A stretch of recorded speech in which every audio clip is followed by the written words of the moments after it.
What's up, you hockey nuts? It's Tony Adenucci with Playmakers Hockey.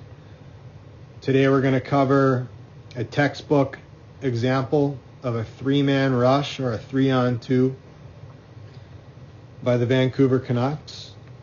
And what I want to do, now that you've seen the clip, we want to show you the breakdown on the structure of the rush itself, the options within that structure that are available for the players to pick and choose from, and within that structure, the reasons why we like to use this one.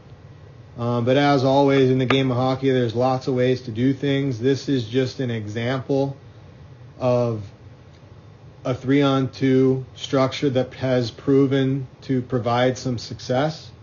But ultimately, the goal for the players is to get up ice, try to score as a 5-man unit, or in this case, a 3-man unit. Maybe create an odd man situation, find the open man, and create a scoring chance. And however they want to do that, they should feel free to do so, but at least within your practices or in your video sessions, you can at least show them what works and what might not work. So let's get this thing rolling. The first thing you notice, or at least we notice, is right off the bat, both Vancouver defensemen, Tanev and Hughes, they do an excellent job with their recognition as a transitional offensive opportunity, and they work to beat their checks up the ice with hard skating strides to create that 3-on-2. Boeser does a great job. Here's Boeser. He does a great job in the neutral zone at shoulder checking upon possession to see what the situation is and to see what type of reinforcements and what the head count might be so that he knows the scenario as they attack. As we get to the offensive blue line, we're going to establish 3 separate lanes. The first one being the puck carrier, which is Boeser, is going to establish that wide lane with speed and possession. The second lane is going to be established here with F2. This is Tanev. We like to use the term middle lane drive. Some coaches like to revert back to saying center lane drive, but I find that for the players sometimes can be confusing because sometimes they'll think, okay, the center, whoever's playing center has to take that.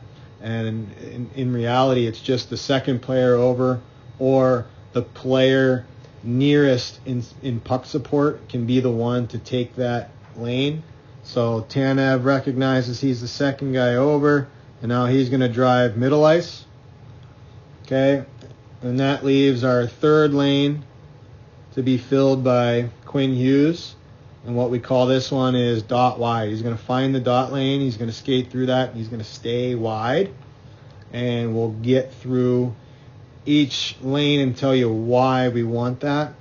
So in the first one, we want, obviously, possession of the puck with wide speed here.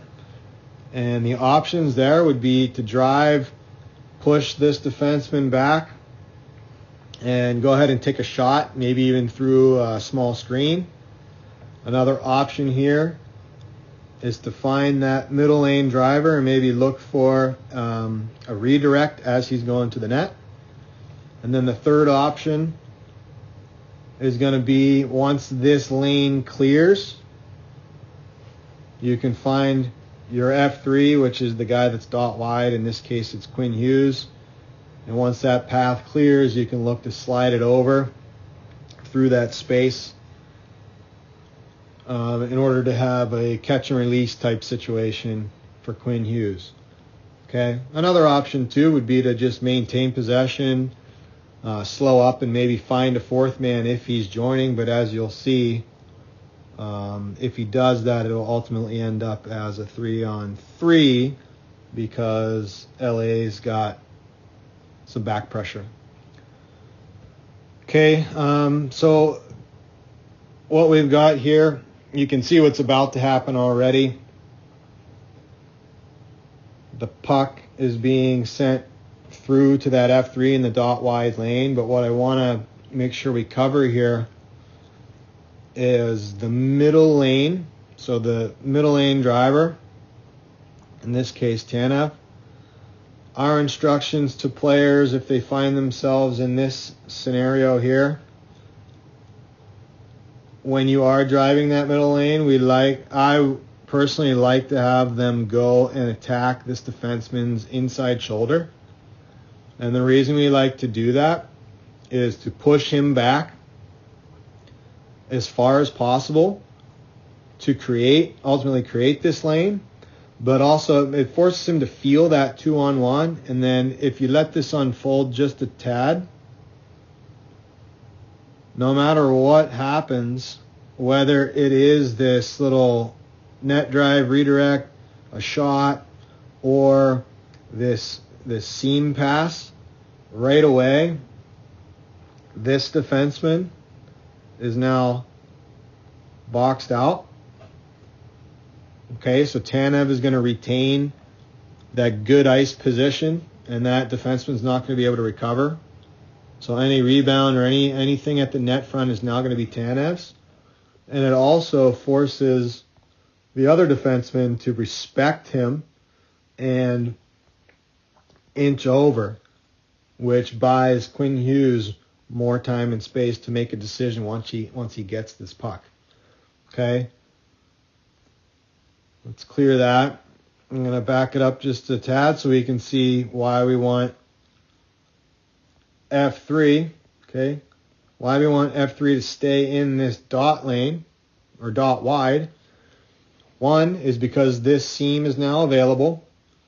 Two, the back pressure is coming to the middle of the ice. Okay, so if he were to inch over into the middle, he'd be covered. Another one, if you stay dot wide and this puck does come to you, now you've got more time and space to shoot or make a decision.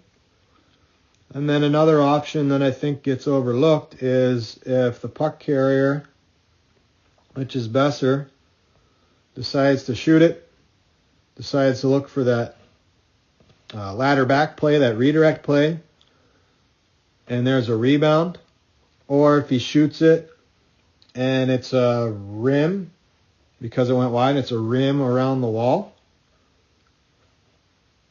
we now have a presence on that side of the ice,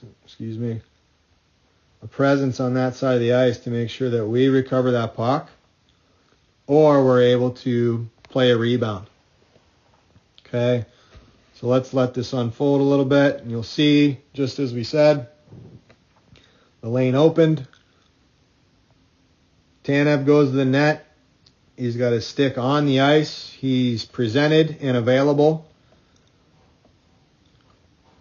Quinn Hughes, with his reception, he's got his eyes up. He already knows what he's doing with it. He can either shoot it, or he can go, because Tanev's stick is on the ice, he can go look for that net front redirect. Bang. So they get rewarded by utilizing the structure, but relying on their own skills and creativity and experience to create success.